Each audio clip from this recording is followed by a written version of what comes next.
दक्षिण सोलापूर तालुक्यात तर वळणार आहोत पुढच्या याच संदर्भातल्या एका महत्त्वाच्या बातमीकडे। बातमी सोलापुरातनंच। अजित पवारांचे 3 माजी आमदार भाजपच्या वाटेवर आहेत।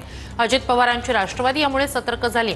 दुसरीकडे दत्तात्रय भरणे सोलापूरच्या दौऱ्यावर आहेत। अजित पवारांचे 3 माजी आमदार तर काँग्रेसचा एक माजी आमदार भाजपच्या वाटेवर आहे। पक्षातील गळती रोखण्यासाठी आता अजित पवारांची राष्ट्रवादी सतर्क झाली। दत्तात्रय भरणे सोलापूर शहर आणि ग्रामीण अशी स्वतंत्रपणे बैठक घेणार आहेत। राजकारणामध्ये शेवटी प्रत्येकजण स्वतःच्या सोयीचं काय गोष्टी करतात। मला असं वाटत नाही की अजितदादा पवार साहेबांचं आणि या सर्व नेत्यांचं खूप चांगले संबंध आहेत। त्यामुळे ते कुठलाच नेता मला माझ्या माहितीप्रमाणे राष्ट्रवादी सोडणार नाही।